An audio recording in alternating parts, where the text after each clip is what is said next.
दोस्तों कर्मा की सबसे खास बात यह है कि वो समय पर तो नहीं लेकिन सही जगह जरूर लौटता है और इसकी कोई आवाज भी नहीं होती, लेकिन जब आता है तो पूरी दुनिया सुनती है। बस फर्क इतना होता है कि तब तक बहुत देर हो चुकी होती है। इसलिए कहा जाता है कि दूसरों के घर में आग नहीं लगाना चाहिए, क्योंकि वही आग की लपटें एक दिन आपको भी झुलसा सकती है। और कनाडा के साथ भी आज बिल्कुल सेम चीज हो रही है। कुछ समय पहले तक कनाडा इंडिया को तोड़ने की साजिश कर रहा था, खालिस्तानियों को सपोर्ट कर रहा था, इंडिया के खिलाफ खुलेआम रेफरेंडम करा रहा था। अब इनकी हालत देख लो। अब कनाडा खुद टूटने की स्थिति में खड़ा है, क्योंकि कनाडा का जो सबसे अमीर प्रांत है, एनर्जी के मामले में सबसे मजबूत प्रांत है, वही आज कनाडा से आजादी मांग रहा है। जी हां, बात कर रहा हूं मैं अल्बर्टा की।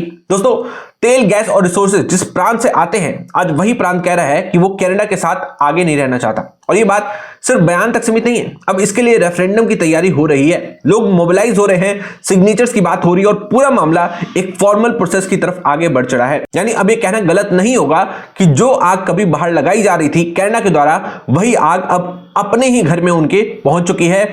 इसी को कहते हैं दोस्तों कर्मा हिट्स बैक। अब ये पूरा मामला मैं आपको डिटेल में समझाने वाला हूं। ये जो खबरें सामने आ रही हैं, सारी चीजों को ध्यान से देखते रहना, क्योंकि नॉर्मल खबर नहीं है, ये कनाडा के भविष्य से जुड़ा मामला है। और ट्रंप ने, मुझे लगता है शायद पहली बार अपनी लाइफ में कुछ बढ़िया काम किया है। अब Trump make America great again की जगह कुछ और ही सोच रहा है। अब ट्रंप चाहता है मेक कनाडा ग्रेट अगेन। तो इसका मतलब क्या होगा, ये सारी बातें आज इस वीडियो में मैं आपको बताऊंगा। अमेरिका इसमें क्यों दिलचस्पी ले रहा है और कनाडा के लिए इसके क्या नतीजे निकल सकते हैं, ये सारी चीजें डिटेल में बताऊंगा, इसलिए ध्यान से पूरी वीडियो को देखना। मेरा नाम आशुतोष और आप देख रहे हैं द ग्लोबल रिपोर्ट। दोस्तों अब यहां देख सकते हो, खबर यह है कि कनाडा के अल्बर्टा प्रांत में इस वक्त काफी कुछ चल रहा है। अल्बर्टा में कनाडा से अलग होने की मांग अब खुलकर सामने आ चुकी है। यह कोई सोशल मीडिया की बात नहीं है, ना ही रैंडम डिस्कशन है। यहां पर प्रॉपर तरीके से अलगाव की प्रक्रिया शुरू की जा चुकी है और कानून के मुताबिक अगर अल्बर्टा में अलगाव पर रेफरेंडम कराना है तो उसके लिए एक तय संख्या के सिग्नेचर्स इकट्ठा करने होते हैं।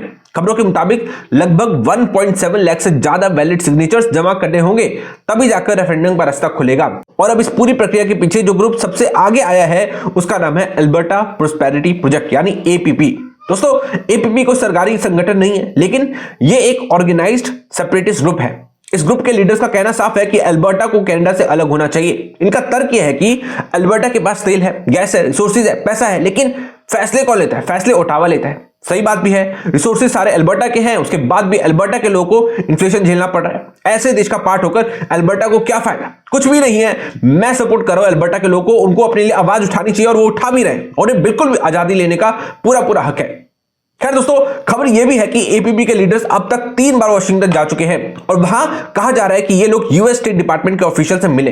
अब इतना ही नहीं, खबरों के मुताबिक फरवरी 2026 में, यहां पे आप देख सकते हो, इनकी चौथी मीटिंग फिर से होने वाली है। और इस बार बात सिर्फ मीटिंग तक नहीं है, एपीपी ने अमेरिका से करीब $500 बिलियन का लाइन ऑफ क्रेडिट भी मांगा है। मतलब साफ है कि अगर अल्बर्टा अलग होता है तो शुरुआती खर्च अमेरिका से पूरा किया जाएगा। समझ रहे हो, पूरा फ्रेमवर्क तैयार है। कनाडा टूटने वाला है। जो कनाडा सालों तक अपने देश में खालिस्तानी ग्रुप्स को सपोर्ट देता रहा, रेफरेंडम की बातों को फ्रीडम ऑफ एक्सप्रेशन कहता रहा, आज वही रेफरेंडम उसके अपने घर में हो रहा है और घर को तोड़ने की बात चल रही है। और ये कोई छोटी सी मिनॉरिटी नहीं है। सर्वेस ये बताते हैं कि अल्बर्टा के करीब 30% लोग इस सेपरेशन को सपोर्ट कर सकते हैं।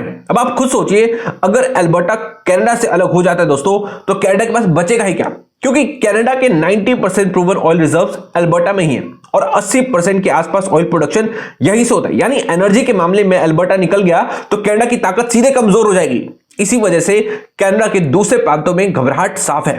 दोस्तों इसे देखो, ये ब्रिटिश कोलंबिया का प्रीमियर है डेविड एबी। बहुत तेज बनता था, बहुत ही खालिस्तानियों को सपोर्ट करता था। ब्रिटिश कोलंबिया जहां सबसे ज्यादा खालिस्तानी है, ये वहीं का प्रीमियर है। यही कुछ दिन पहले इंडिया आया हुआ था ट्रेड मिशन को लेकर और भीख मांग रहा था ताकि इंडिया कनाडा के साथ एफटीए कर ले। खैर वो बात अलग है। ये वही व्यक्ति है जो खालिस्तानियों को खुला सपोर्ट दिखाता है, फ्रीडम ऑफ स्पीच, डेमोक्रेसी, सारी बातें बनाता था। अभी देखो क्या कह रहा है, to go to a foreign country and to ask for assistance in breaking up Canada, there is an old fashion word for that and the word is treason. यानी अब अल्बर्टा के लोगों को ये गद्दार कह रहा है अगर कोई व्यक्ति दूसरे देश में जाकर अपनी ही कंट्री को तोड़ने के लिए असिस्टेंस मांगता है तो ट्रिजन है। Take and pause a moment. I read an article last night in the Financial Times about a group of people from Alberta, I won't describe them as Albertans, who went to the White House seeking the assistance of the United States to break up our country. Now I understand the desire to hold a referendum, to talk about the issues you want to talk about in Canada. We got free speech, that's important. But to go to a foreign country and to ask for assistance in breaking up Canada, There's an old-fashioned word for that, and that word is treason. It is completely inappropriate to seek to weaken Canada, to seek to go and ask for assistance to break up this country from a foreign power. अरे भाई, Khalistani group भी तो यही करते थे, वो भी तेरे देश में जाकर इंडिया के खिलाफ सपोर्ट मांगते थे। तब तो बहुत स्पीच एंड एक्सप्रेशन याद आ रहा था। आज हम भी बोलते हैं कि कनाडा को लोगों को freedom of speech and expression की जरूरत है और वो अपना एक्सप्रेशन दिखाएंगे कनाडा को तोड़कर। Make Canada great again. दोस्तों, मिलता हूं आपसे नेक्स्ट वीडियो में। जय हिंद, वंदे मातरम।